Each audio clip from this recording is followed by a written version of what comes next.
ఈరోజు మరి ఈ కార్యక్రమానికి హాజరైన పత్రికా మిత్రులకు మరి అందరికంటే ముఖ్యంగా గత వారం 10 రోజులుగా వీరోచితంగా పోరాటం చేసి మరి ఎక్కడికక్కడ ప్రతి గ్రామంలో అద్భుతంగా తమ శక్తిని యుక్తిని అన్నిటిని ప్రదర్శించి మరి గెలిచి వచ్చిన సర్పంచులకు గెలిచి వచ్చిన వార్డు సభ్యులకు ఉప సర్పంచులకు అట్లాగే పోటీ చేసి కొద్ది తేడాతో ఓడిపోయిన మన బీఆర్ఎస్ నాయకులందరికీ పేరు పేరున గట్టిగా చప్పట్లతో వారికి హృదయపూర్వకంగా అభినందనలు చెప్పాలని చెప్పి నేను మిమ్మల్ని అందరినీ కోరుతా ఉన్నా. ఇది నిజంగా కూడా చెప్పాలంటే పార్లమెంటు గెలుచుడు అల్కగానే, కానీ పంచాయతీలో గెలుచుడు కష్టం.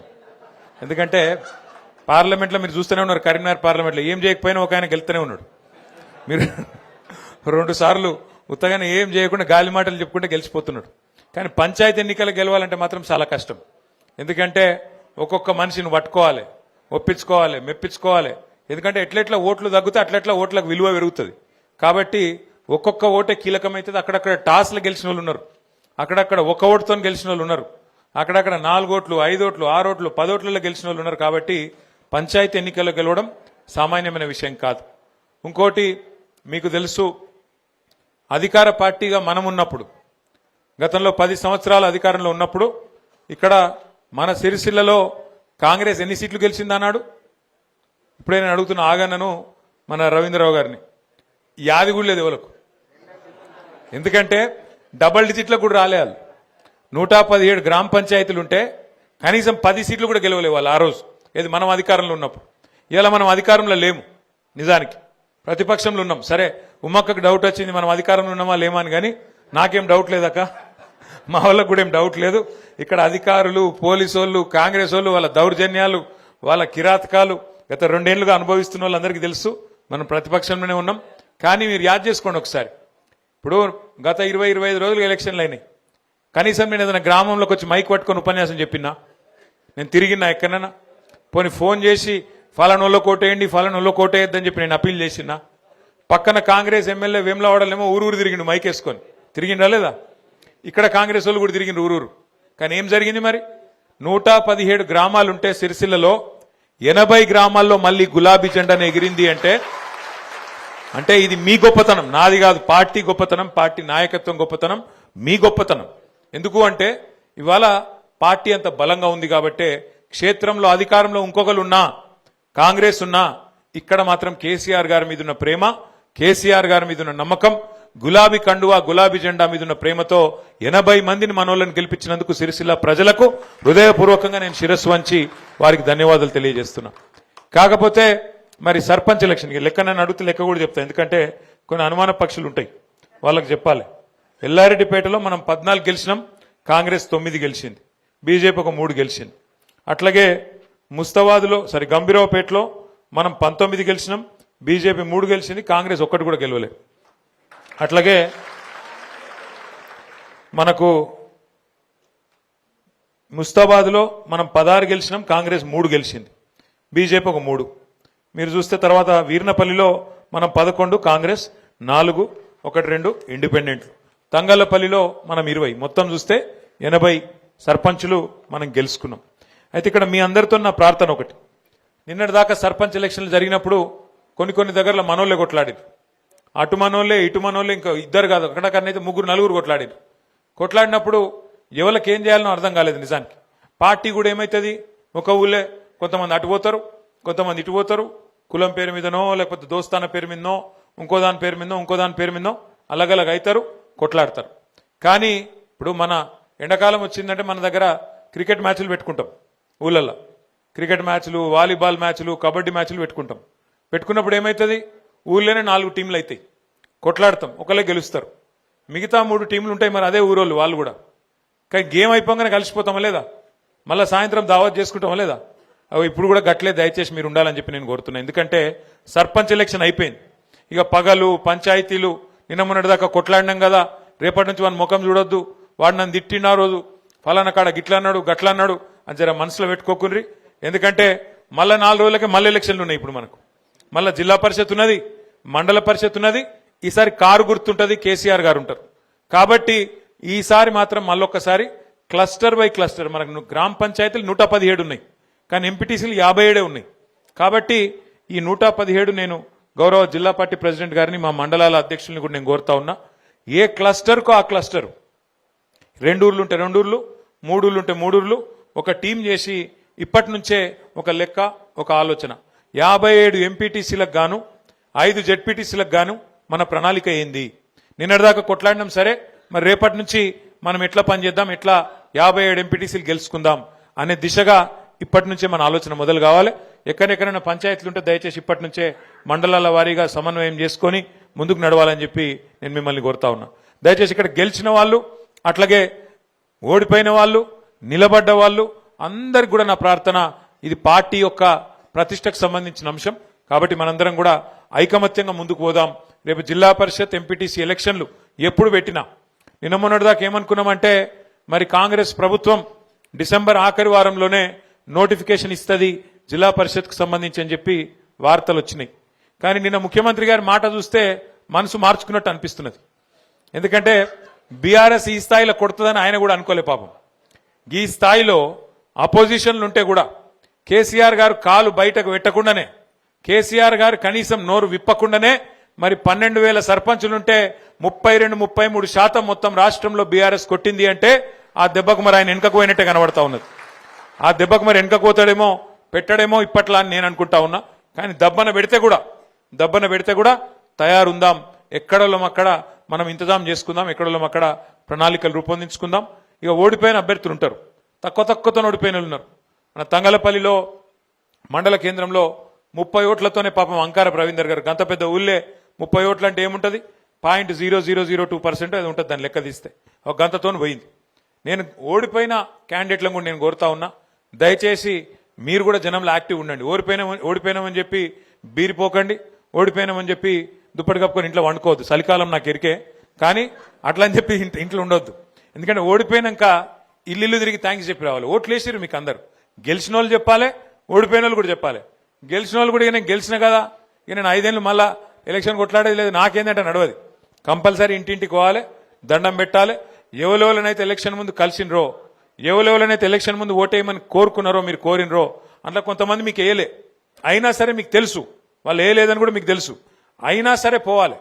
అయినా సరే పోయి ఒక రౌండ్ దండం పెట్టి వాళ్ళందరికీ కూడా ధన్యవాదాలు చెప్పి నేను మీకు అందుబాటులో ఉంటా, మీకు సేవ చేస్తా, ఏ అవసరం ఉన్నా నాకు చెప్పండి అని చెప్పి అటు గెలిచిన వాళ్ళు, ఇటు ఓడిపోయిన వాళ్ళు, మన వాళ్ళందరూ కూడా దయచేసి రాబోయే 2-3 రోజులు మరి ప్రజల్లోనే ఉండాలని చెప్పి మనస్ఫూర్తిగా నేను కోరుతున్నా. పోతారా లేదా? పోతామంటూ గట్టిగా సపోర్ట్లు కొట్టరు దయచేసి ఒక్కసారి. మరి సపోర్ట్లు కొట్టినట్టు కాదు, నిజంగా పోతారా లేదా నేను చూస్తా. Thank you. తర్వాత ఇంకొక మాట కూడా నేను మీకు విజ్ఞప్తి చేయాలి. సరే, జిల్లా పరిషత్ ఎలక్షన్లు, మండల పరిషత్ ఎలక్షన్లు అవి వచ్చేటప్పుడు వస్తాయి, వాటిని కొట్లాడదాం. ఈ లోపల పెద్దలు కేసీఆర్ గారు కూడా మనకు ఒక బాధ్యత పెడతా ఉన్నారు. సార్ ఏం చెప్పిండ్రంటే, ఒకవేళ ప్రభుత్వం కనుక ఎలక్షన్లు పెడితే కొట్లాడదాం, ఎలక్షన్లు లేని పక్షంలో మన పార్టీ మరి జనవరి మాసంలోనే కొత్తగా సభ్యత్వ నమోదు కార్యక్రమం, కొత్త గ్రామ కమిటీలు, కొత్త మండల కమిటీలు, అట్లాగే జిల్లా కమిటీ కూడా కొత్తదనంతో నేసుకుందాం. మంచి చాకు లాంటి పిల్లలు ఎంతో మంది ఉన్నారు, వాళ్ళందరినీ కూడా కలుపుకొని బ్రహ్మాండంగా కొత్త రక్తం అట్లాగే పాత తరం అందరినీ కలుపుకునే విధంగా మంచి బ్యాలెన్స్ తోని కొత్త కమిటీలు కూడా వేసుకుందాం జనవరి మాసంలో. దానికి కూడా దయచేసి గౌరవ సర్పంచులు, అట్లాగే ఉప సర్పంచులు, వార్డు సభ్యులు మీరు కూడా పార్టీ పనిలో మీరు కూడా పూర్తి స్థాయిలో బాధ్యత తీసుకోవాలని నేను కోరుతా ఉన్నా. ఎందుకంటే పార్టీ నాయకత్వం మొత్తం మీకోసం గ్రామంలో పనిచేసింది. అట్లాంటప్పుడు మీరు కూడా రేపు పార్టీ పిలిపించినప్పుడు మరి మీదేసుకొని తప్పకుండా సభ్యత్వ నమోదు కార్యక్రమం కానీ, పార్టీ ఇచ్చే మిగతా కార్యక్రమాలు కానీ వాటిలో కూడా మీ పాత్ర పటిష్టంగా ఉండాలని చెప్పి కూడా నేను కోరుతా ఉన్నా. అట్లాగే నిన్న నేను చూసిన ముఖ్యమంత్రి గారు అసెంబ్లీలో అంటున్నా, హైదరాబాద్లో ఆయన ప్రెస్ మీట్ పెట్టి చెప్తున్నాడు. 5 నిమిషాలలో మాట మార్చిండు ముఖ్యమంత్రి. మొదలు ఏమన్నాడు, మేము 66% గెలిచినాం, ఇది రాష్ట్రంలో మేము 66% గెలిచినామని మొదలు డైలాగులు కొట్టిండు. ఇది మా ప్రభుత్వానికి ప్రజలిచ్చిన ఆశీర్వాదం అని మొదలు డైలాగ్ కొట్టిండు. అతనికి 5 నిమిషాలకే మాట మార్చిండు. స్థానిక ఎన్నికలంటే లోకల్ విషయాల మీద జరుగుతాయి, లోకల్ అక్కడ ఉండే పరిస్థితులు బట్టి, కులం బట్టి, ఇంకోటి బట్టి జరుగుతుంది, దానికి మాకేం సంబంధం అని 5 నిమిషాల మాట మార్చిండు. కానీ నేను ముఖ్యమంత్రి గారిని ఇలా సిరిసిల్ల వేదికగా వారికి నేను ఒక సవాల్ విసురుతా ఉన్నా. అయ్యా ముఖ్యమంత్రి గారు, మీరు అనుకుంటున్నట్టు ఏది 66% రాష్ట్రంలో ప్రజలు నీతోనే ఉన్నారు అనే మాట నిజమే అయితే నేను నీకు ఒక సవాల్ చేస్తా ఉన్నా. మా ఎమ్మెల్యేలు ఒక 10 మందిని ఎత్తుకపోయినావు కదా, 10 మందిని ఎత్తుకపోయింది కదా, ఆ 10 మందికి దమ్ముంటే రాజీనామా పెట్టి ప్రజలు చెప్తారు ఎవరు ఎక్కడున్నారు, ఎవరి శాతం ఎంత, ఎవరి బతికెంత, ఎవరి ఎత్తెంత, ఎవరి పొడువెంత ప్రజలు తెలుస్తారు. 10 మందితో రాజీనామా పెట్టి రా ఎలక్షన్లకు. నిజంగా 10 మందిని చూస్తే కూడా నాకు నవ్వాలని ఏడవాలని తెలుస్తలేదు. నిన్న స్పీకర్ గారు మనం వాళ్ళకు స్పీకర్ గారు ముంగట న్యాయస్థానం పోయినాం. న్యాయస్థానం పోయి ఇగో రేవంత్ రెడ్డి మా వాళ్ళని 10 మందిని ఎత్తుకపోయిండు, వీళ్ళు ఒక టికెట్ మీద గెలిచి ఇంకో టికెట్లకు పోయినరు, ఇంకో పార్టీలకు పోయినరు, కాబట్టి వీళ్ళని తీసేయాలి, వీళ్ళ సభ్యత్వం రద్దు చేయాలని చెప్పి మనం న్యాయస్థానానికి పోయినాం. న్యాయస్థానం ఏం చెప్పింది, స్పీకర్ గారు మీరు పెద్ద మనిషి, మీరు ఆటల ఎంపైర్ లెక్క మీరు కూర్చోబెట్టి మీరు నిర్ణయం తీసుకోరని స్పీకర్ గారికి అప్పచెప్పింది. మరి స్పీకర్ గారు ఏం చేయాలి, ఎవరెవరు ఏం మాట్లాడినరు, నిజంగానే వాళ్ళ పార్టీలో ఉన్నారా పోయినరా అన్ని లెక్క చూడాలి. కండువ కప్పుకున్నాడా లేదా కాంగ్రెస్, ఇది కాంగ్రెస్ పార్టీలో తిరుగుతుండా లేదా, వాళ్ళతో రాసుకొని పూసుకొని తిరుగుతుండా లేదా, ఏం మాట్లాడిండు, ఇవన్నీ చూసుకొని ఒక నిర్ణయం తీసుకొని ప్రకటించాలి. కుల్లా చెప్తున్నారా ఎమ్మెల్యేలు 10 మంది ఆ పార్టీలో చేరినాక, కాంగ్రెస్ పార్టీలో చేరినాక వాళ్ళు మాట్లాడిన మాటలు, వాళ్ళ నోట్లకెళ్ళి వచ్చిన మాటలు, మైకులో చెప్పిన మాటలు బొచ్చెడున్నాయి. ఆ కడియం శ్రీహరి గారు అని ఒక పెద్ద మనిషి ఉన్నాడు స్టేషన్ కాన్పూర్లో, ఆయననైతే ఓపెన్గా చెప్పిండు ఏమని, నేను అభివృద్ధి కోసం కాంగ్రెస్ పార్టీలో చేరినా అని చెప్పి కుల్లా చెప్పిండు. అట్లాగే పోచారం శ్రీనివాసరెడ్డి గారు మన ప్రభుత్వంలో 5 ఏళ్లు మంత్రి, 5 ఏళ్లు మరి స్పీకర్. ఆ పెద్ద మనిషి చెప్పిండు ఢిల్లీ దాకా పోయి రాహుల్ గాంధీని కలిసి బయటకు వచ్చి చెప్పిండు. ఏమని చెప్పిండు, నేను ఇప్పుడే రాహుల్ గాంధీని కలిసి కాంగ్రెస్ పార్టీలో చేరినా, మరి నాకు రాహుల్ గాంధీ గారు స్వాగతం పలికిండ్రు అని పెద్ద పెద్ద మాటలు చెప్పిండు. కానీ ఇలా ఇద్దరు పెద్ద మనుషులు, ఇటు శ్రీనివాసరెడ్డి గారు అటు కడియం శ్రీహరి గారు, ఇద్దరు కూడా స్పీకర్ ముంగట పోయి పచ్చి అబద్ధాలు చెప్తున్నారు. మేము ఎక్కడ పోలే, మేము టీఆర్ఎస్ పార్టీలోనే ఉన్నాం, మేము ఎక్కడ పోయినాం కాంగ్రెస్లకు అని చెప్పి అలా అబద్ధం చెప్తుంటే, స్పీకర్ గారు అన్ని ఆధారాలుంటే అది పక్కకు పెట్టి వీళ్ళెవ్వరు కూడా మా వాళ్ళు కాదు, కాంగ్రెస్ వాళ్ళు కాదు, వీళ్ళందరూ కూడా టీఆర్ఎస్ వాళ్ళు అని చెప్పి పాపం స్పీకర్ గారు కూడా పచ్చి అబద్ధాలు చెప్పే పరిస్థితి వచ్చింది. అంటే ఈ మాట మీకు ఎందుకు చెప్తున్నా అంటే, రాజకీయాల్లో ఇలా అట్లా తయారైంది పరిస్థితి. నిజంగా ఎమ్మెల్యేలను చూస్తే నాకు జాలి కలుగుతా ఉన్నది, స్పీకర్ గారిని చూస్తే కూడా జాలి కలుగుతా ఉన్నది. స్పీకర్ గారేమో పాపం ఇలా ముఖ్యమంత్రి చెప్పినట్టు అబద్ధాలు ఆడక తప్పని పరిస్థితుల్లోకి స్పీకర్ గారు నెట్టబడ్డారు. ఇక ఎమ్మెల్యేలు 10 మంది పాపం వాళ్ళు ఆడోళ్ళ మొగోళ్ళ అంటే వాళ్ళకే తెలియకుండా అయిపోయింది, ఆగమైపోయింది వాళ్ళ బతుకు. ఏ పార్టీలో నువ్వు చెప్పురాబాయ్ అంటే కాంగ్రెసా బీఆర్ఎస్ఆ చెప్పుకోలేని దుస్థితిలోకి పోయినరు వాళ్ళు. ఇవాళ ఇంత బతికి 70 ఏళ్ళు 75 ఏళ్ళు మంత్రులు చేసి ఉప ముఖ్యమంత్రిగా పనిచేసి ఆఖరికి ఏం పరిస్థితి వచ్చింది, ఏ పార్టీలు ఉన్నవా అంటే చెప్పుకునే పరిస్థితి లేదు. ఇలా పోచారం శ్రీనివాసరెడ్డి గారికి, కడియం శ్రీహరి గారికి. ఇక అది కూడా ఒక బతికేనా నాకు తెలియక అడుగుతా. గింత బతికి గింత స్థాయిలో మంత్రులుగా ఉప ముఖ్యమంత్రులుగా పనిచేసి ఆఖరికి ఒక పదవి కోసం, గడ్డిపోస లాంటి పదవి కోసం ఇవాళ సూరు పట్టుకొని గబ్బిలం ఏలాడినట్టు సిగ్గు లేకుండా ఏలాడుతా ఉన్నారు. మరి వాళ్ళని పెట్టుకొని ముఖ్యమంత్రి గారు ఇంకా పోజులు కొడుతున్నాడు, మేము 66% గెలిచినాం. అందుకే నేను అంటున్నా, నీకు నిజంగానే 66% మాట గెలిచిన మాట నిజమే అయితే ముఖ్యమంత్రి గారు దమ్ముంటే ఆ 10 మందితో రాజీనామా పెట్టి ప్రజాక్షేత్రంలోకి రా. తెలంగాణ ప్రజలు చెప్తారు ఎవరు దిక్కున్నారో, రైతులను, తెలంగాణలోని బీసీలను, తెలంగాణలోని ఎస్సీ ఎస్టీలను, తెలంగాణలోని మహిళలను మోసం చేసినందుకే ఇలా గ్రామ పంచాయతీ ఎన్నికల్లో కూడా నీకు కర్రుగాల్చి వాత పెట్టింది. నీవు ఒప్పుకున్నా ఒప్పుకోకపోయినా సర్వసాధారణంగా ఎప్పుడేం జరుగుతుంది, ప్రతిపక్షంలో ఉన్న వాళ్లకు జనరల్ గా ప్రజలు లోకల్ బాడీ ఎలక్షన్స్ లో, స్థానిక సంస్థల ఎలక్షన్ల పెద్దగా ఓట్లు వేయరు నిజానికైతే. ఎందుకంటే ప్రభుత్వంలో ఉన్నోళ్ళు అయితే ఏమైనా పనులు అయితే ఏమో అనుకుంటారు. కానీ ఇవాళ తెలంగాణలో ఏం జరుగుతున్నది, ఇవాళ ముఖ్యమంత్రి గారు ఊరూరు తిరిగినా, జిల్లా జిల్లా తిరిగి ప్రచారం చేసినా, 2 సంవత్సరాల విజయోత్సవం పేరిట పరోక్షంగా ఎన్నికల ప్రచారం చేసినా, కాంగ్రెస్ పార్టీ నాయకులు బెదిరించినా, అధికార యంత్రాంగాన్ని అడ్డం పెట్టుకొని చాలా దుర్మార్గమైన పనులు చేసినా ప్రజలు మాత్రం స్పష్టంగా ఉన్నారు.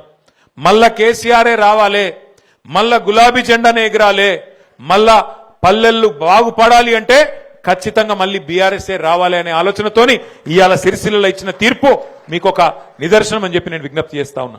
దయచేసి నేను మిమ్మల్ని కోరేది ఒకటే ఒక్క మాట, భయపెడతారు, బెదిరిస్తారు, ఫోన్లు చేస్తారు, గట్లెట్లుంటుంది మీరు మాతోనుంటేనే మీరు రేపేమైనా పనులు చేస్తారు, లేకపోతే మీకు ఎక్కడికెళ్ళి వస్తాయి అని మాట్లాడతారు. కొంతమంది ఎమ్మెల్యేలు అయితే కుల్లా చెప్తున్నారు, కాంగ్రెస్ ఎమ్మెల్యేలు మైకులలోనే బెదిరిస్తున్నారు. మీరు చూసి ఉంటారు కొంతమందిని మాట్లాడేది. ఒక ఆయన అంటున్నాడు, కాంగ్రెస్ ఎమ్మెల్యే, ఒక్క ఇందిరమ్మ ఇల్లు ఇయ్యా, ఎట్లిస్తారో నేను చూస్తా బీఆర్ఎస్ వాళ్ళు గెలిచిన కాడ అంటుండు. ఇంకొక ఆయన అంటున్నాడు నా ఇంటికాడికి వస్తే మెడల్ పట్టి నూకేస్తా ఇంకొక ఆయన అంటున్నాడు కాంగ్రెస్ ఎమ్మెల్యే. నేను మీకు ఒక్కొక్క సర్పంచ్ గారికి ఉప సర్పంచ్ గారికి వార్డు సభ్యులకు నేను ఒకటే మాట చెప్తా ఉన్నా.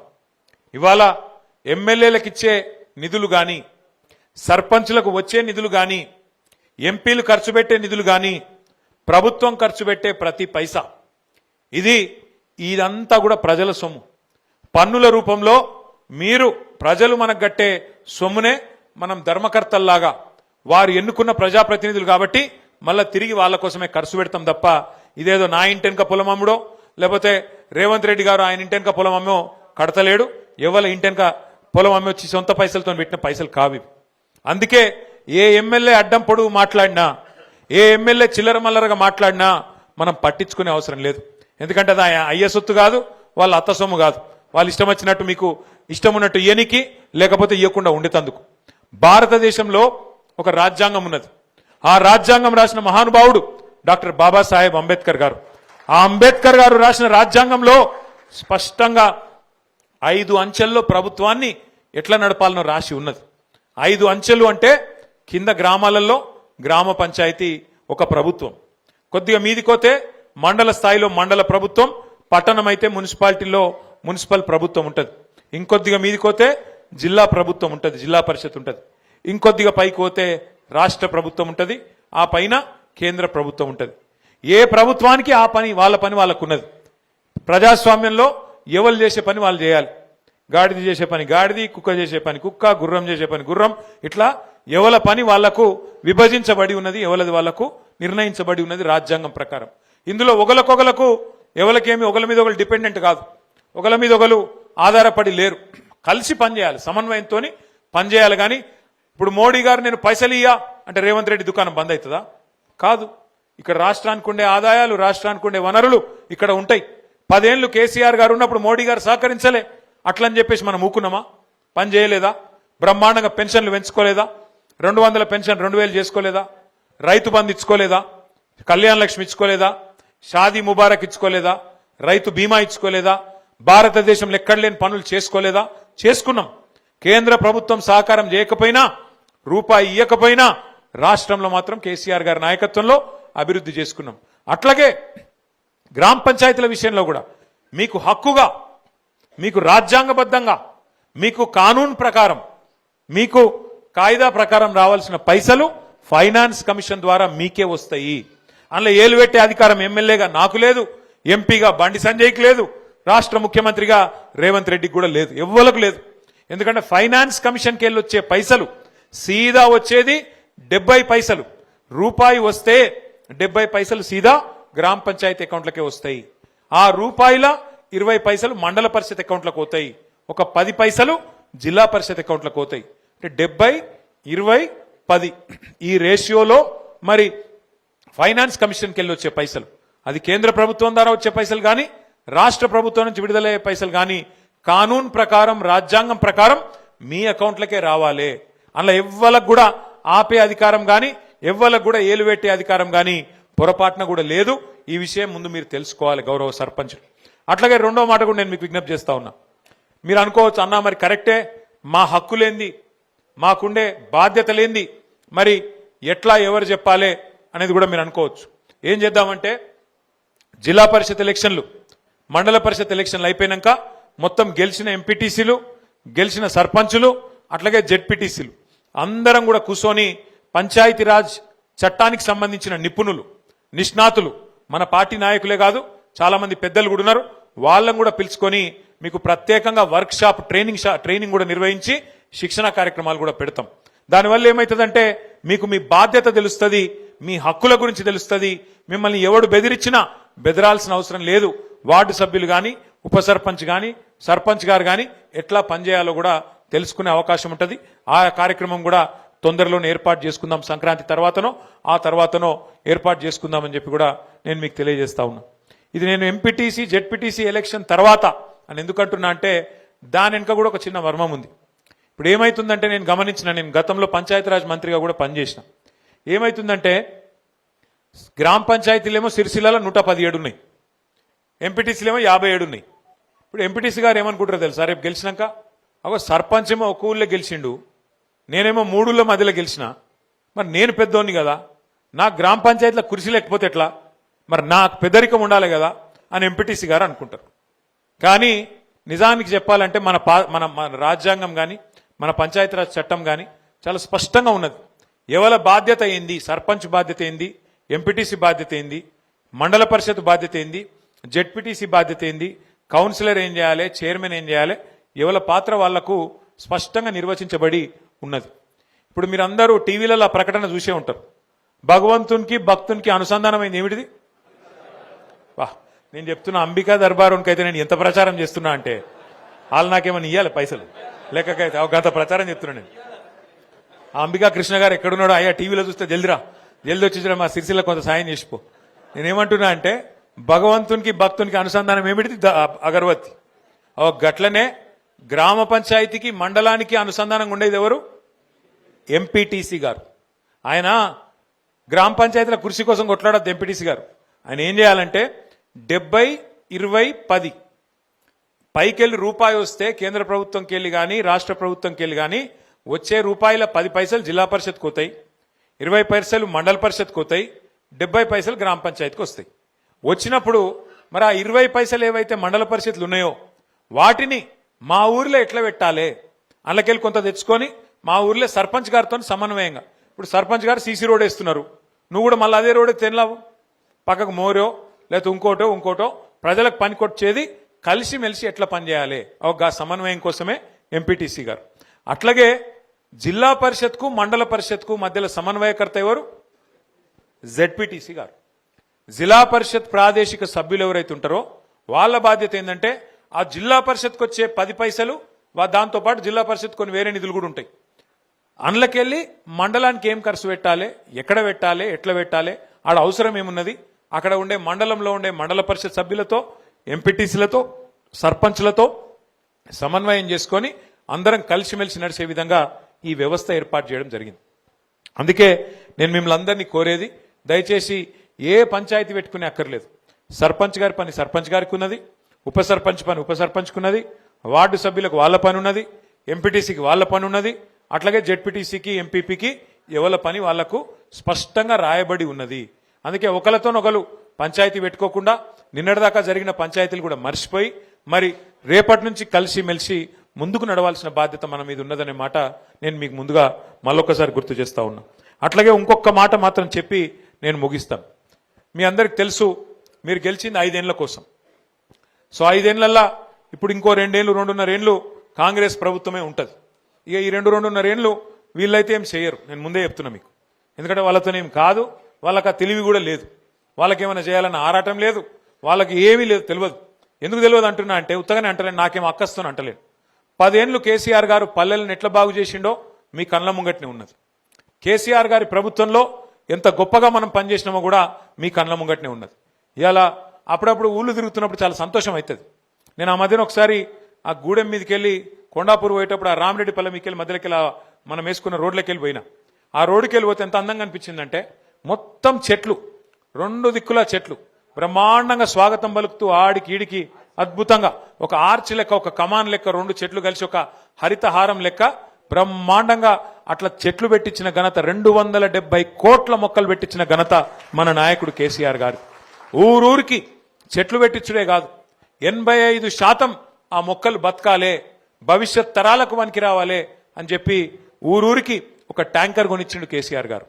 ట్యాంకర్తో నీళ్లు కొట్టాలి, చెట్లను బతికియాలి, లేకపోతే మీ పదవి పోతుందని చెప్పి ఒక సశలో ఆ చెట్ల కోసం చెట్ల మీద ఉన్న ప్రేమతోని మనల్ని బెదిరించిండు, మీరు బతికియాలి లేకపోతే ఎట్లా అని చెప్పి.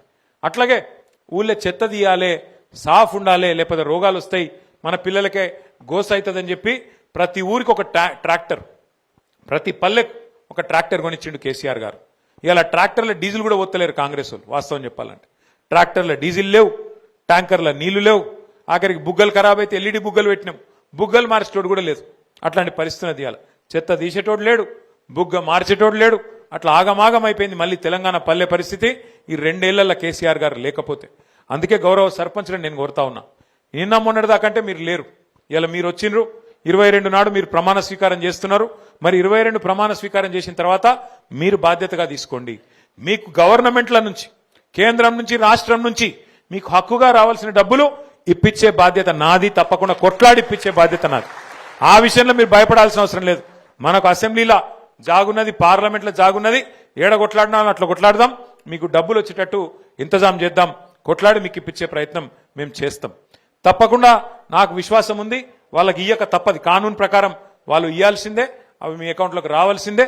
వాటిని మనం పద్ధతి ప్రకారం ఖర్చు పెడదాం. ఊరూరికి డంప్ యార్డులు కట్టినాం మనం. వాటిని కాంగ్రెస్ వాళ్ళు వచ్చినాక నాశనం చేసినారు. పట్టించుకున్నోడు లేడు. ఊరూరికి వైకుంఠ ధామాలు కట్టుకున్నాం మనం. మంచి నర్సరీలు పెట్టుకున్నాం. పల్లె ప్రకృతి వనాలు కట్టుకున్నాం. ఇలా వాటిని పట్టించుకున్నోడు లేడు. కాంగ్రెస్ ప్రభుత్వం వచ్చినాక వాటిని పట్టించుకోవాల్సింది మీరే, బాగు చేయాల్సింది మీరే, మళ్ళీ ప్రజలకు అందుబాటులోకి తీసుకొచ్చే విధంగా వ్యవహారం చేయాల్సింది కూడా మీరే. ఇన్ని రోజులంటే కథానాయకులు లేరు గ్రామాల్లో. ఇప్పుడు మళ్ళా మీ గెలుపుతోని కథానాయికలు, కథానాయకులు మళ్ళా మీరే అయినరు. మీ ఆధ్వర్యంలోనే బ్రహ్మాండంగా పనులు జరగాలని చెప్పి కూడా మనస్ఫూర్తిగా నేను కోరుకుంటా ఉన్నా. చివరిగా నేను ఒకటే మళ్ళొక్కసారి మీకు విజ్ఞప్తి చేస్తా ఉన్నా. మన ఊరు బాగు చేసేందుకు ఎవడో పక్కూరోడు రాడు, చేయడు. మనమే చేసుకోవాలి, మనమే మీదేసుకోవాలి. ప్రజలకు ఇచ్చిన మాటలు ఉంటాయి. అన్నా మీకు ఫంక్షన్ హాల్ కావాలని నేను కట్టిస్తా, కమ్యూనిటీ హాల్ కావాలని నేను కట్టిస్తా అని చెప్పి మీరు రకరకాలుగా మాట ఇచ్చి ఉంటారు. ఈ 2.5 ఏళ్లు ప్రజలకు కూడా చెప్పండి, ఓపిక పట్టండి. ఎందుకంటే కాంగ్రెస్ వాళ్ళు ఉన్నంత కాలం ఏమి జరగదు. కాంగ్రెస్ అంటేనే ప్రోగ్రెస్ కు విరుద్ధం వాళ్ళు. కాంగ్రెస్ ఉన్నదంటేనే ప్రోగ్రెస్ కు ఖిలాఫ్ వాళ్ళు ప్రోగ్రెస్ కానియరు. మళ్ళా 2.5 ఏళ్ల తర్వాత గులాబీ జెండా ఎగురుతుంది రాష్ట్రంలో. కేసీఆర్ గారు తిరిగి ముఖ్యమంత్రి అవుతారు. ఇంకో 2.5 ఏళ్లు మీరే సర్పంచులు ఉంటారు మళ్ళా కేసీఆర్ గారి నాయకత్వంలో. అప్పుడు అన్ని పనులు కూడా అవుతాయి. రంది లేకుండా, ఏ బాధ లేకుండా అన్ని పనులు చేసుకుందాం. ఈ లోపల వచ్చే నిధులతో నెట్టుకొని వద్దాం. తర్వాత మళ్ళీ ఒక్కసారి అద్భుతాలు సృష్టించుకుందామని చెప్పి మీకు విజ్ఞప్తి చేస్తూ, నాకు తెలుసు గెలిచిన సర్పంచులు, ఉప సర్పంచులు, వార్డు సభ్యులే కాకుండా వాళ్ళని గెలిపించిన వాళ్ళు కూడా చాలా మంది ఉన్నారు, కార్యకర్తలు. వాళ్ళకు కూడా ఒకసారి గట్టిగా చప్పట్లు కొట్టి వాళ్ళకు కూడా అభినందనలు చెప్పాలని చెప్పి కూడా నేను కోరుతా ఉన్నాను. గెలిచింది ఒక్కరు, కానీ గెలిపించిన వాళ్ళు 100 మంది ఉంటారు. ఎందుకంటే వాళ్ళు లేని మన గెలుపు సాధ్యం కాదు. కాబట్టి వాళ్ళకు కూడా ధన్యవాదాలు. కానీ దయచేసి నేను కోరుతున్నా, ఏమనుకోకుండ్రి, అందరి సర్పంచులకు మంచి షీల్డ్లు, మెమెంటోలు అన్ని తెప్పించినాం. వార్డు సభ్యులకు, ఉప సర్పంచులకు కూడా శాల్వాలు కప్పి సన్మానం చేసేది ఉన్నది. దయచేసి మిగతా వాళ్ళు కొద్దిగా ఇబ్బంది పెట్టకుర్రి. ముందు వాళ్లకు సన్మానం చేసి వాళ్ళొక ఫోటో దిగితే పాలక వర్గం వాళ్ళంతా కూడా పెట్టుకుంటారు. వాళ్ళ గ్రామ పంచాయతీలలో ఒక చిరు జ్ఞాపకం, ఒక మెమరీ లెక్క ఉంటుంది. కాబట్టి దయచేసి క్రమశిక్షణతోని ఒక పని చేద్దాం. లేడీ సర్పంచులు ఉన్న కాడ ముందు చేసుకుందాము. ఎందుకంటే లేడీస్, చిన్నపిల్లలు ఉన్న వాళ్ళను ముందు పంపిద్దాము. మిగతా వాళ్ళు మెల్లమెల్లగా పోదాం. నేను అధ్యక్షులు ఎట్లెట్లా పిలిస్తే అట్లెట్లా రాండ్రి. అందరూ వచ్చి ఒక్కసారి పడితే ఆగమాగం అవుతుంది, తొక్కిసలాట అవుతుంది. దయచేసి మీరు సహకరించాలని మళ్ళొక్కసారి కోరుతూ, జై తెలంగాణ, కేసీఆర్ గారి నాయకత్వం.